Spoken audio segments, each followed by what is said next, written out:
If you think history is boring, J.P. Bryan is about to prove otherwise. The Houston oilman and avid historian opened his Bryan Museum in Galveston in 2015 to house his vast collection of Texana, and his newest acquisition, the only remaining original board and map of the city of Houston, comes with stories full of celebrity, intrigue and deception, and there's a brothel mixed in too. Houston's founders used the board and map, the oldest known plan of the city, to illustrate for sale the size and location of lots, blocks and streets of the proposed municipality. I had been a history major, and I loved it, but most children find history boring, Bryan said of his experience talking to children who have visited his office and museum. Goodness gracious, it's anything but boring. It's high adventure. Now the map, once owned by Sam Houston himself, is being given to his museum by its longtime owner, Old Republic Title. The Bryan family officially received the document Thursday night at the Antiquarian, a Houston gallery of historic maps, artwork and documents.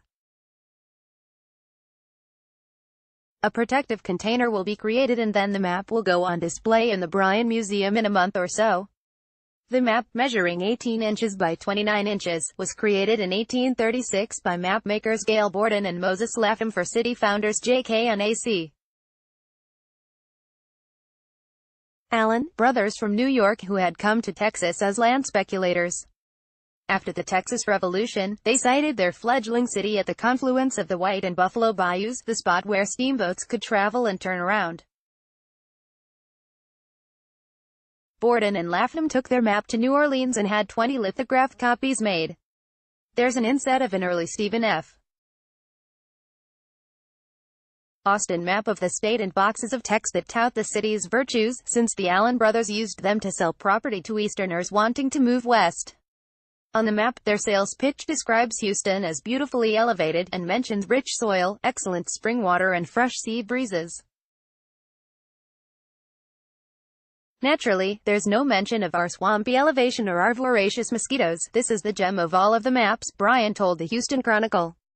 If you're a Californian and you had the original map of Los Angeles, you might argue you've got something of equal importance. For Texans and people in Houston, there's nothing to compare to it. The Allen brothers gave one of their 62 blocks to Sam Houston and handed him this map as well. Houston kept a lot for his own offices and quickly sold other lots to various merchants, including one who operated Kessler's Round 10 Saloon, then known as a grocery, and another to Pamelia Mann, who had paid $500 to Harris County for a license to operate a brothel. Incidentally, Mann's brothel was located in the center of the block facing the Congress Square, block that for a short time housed the Republic of Texas's government. Ed Grusnes, owner of the Antiquarian and caretaker of the map, said that Houston hung the map in his office for years and handed it down to his son, A.J. After A.J.'s death, the map was auctioned and Old Republic's predecessor, Houston Title Guarantee, bought it. The map sat unnoticed in storage somewhere at the title company until scandal struck. A newspaper story detailed a lawsuit filed by a man who believed that he'd been swindled by a map dealer.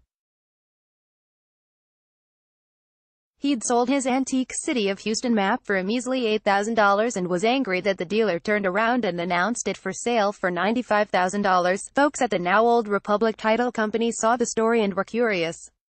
They had a map just like it. Or they thought they did, anyway. Turns out the man selling the map was a disgruntled Old Republic employee who stole it on his last day of work. They approached the dealer and got the map back. The theft prompted them to find a safer place for this valuable document. It's surprising to me that they thought a map dealer was the safe place. My whole reason for being is to sell maps, Grusnes said, laughing. But Old Republic trusted Grusnes not only to care for the map, but also to help them find a suitable permanent home. We had an unsolicited offer for the map in the high six figures, but Old Republic had no interest in selling it. They thought, wisely, this is part of the heritage of Texas, Grusnes said. That's where J.P. Bryan comes in. His passion for history has its own provenance. His great-great-grandmother Emily Austin Bryan Perry was a sister of Stephen F. Austin. His father, James Perry Bryan Sr., was also a collector who in 1966 sold his own vast collection of Texas maps, documents and artifacts to the University of Texas.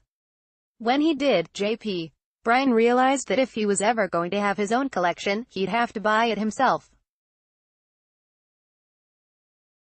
His first purchase was a pistol that he bought when he was 10 years old, using money he'd earned cutting grass. My dad was a lawyer for Dow Chemical, and occasionally he'd take me to things when I didn't need to be in school, he said. We would go to this antique gun dealer, and I was fascinated with them. I bored the guy to death because I had no money, and I asked all kinds of questions. As he made more money, he collected more things, art, maps, artifacts and documents, and kept them in his Houston home. When collection finally conflicted with his wife's taste in French decor and antiques, Mary John Bryan gave him an ultimatum: it's me or the maps. He kept her and took the maps and other items to his offices where he hung them first in public spaces. As the collection continued to grow, they found their way in individual offices, and he thought it would be a good idea to let school children come to see his things. He even hired his own docents to lead the tours. Ultimately, his collection outgrew his offices, and his search for a suitable museum space led him to Galveston and the former Galveston Orphans' Home on 21st Street. After a restoration, its 20,000 square feet were filled with some 70,000 items, including books, saddles, antique firearms, spurs, art and, of course, maps. When you have an addiction of collecting, it's a rather selfish endeavor because you're satisfying your own interests. Then when you have a chance to share it through a museum, it's vastly more rewarding, he said. This is the foundational map of the city of Houston, which eventually will be the largest city in the West. It's just a wonderful claim to be able to make.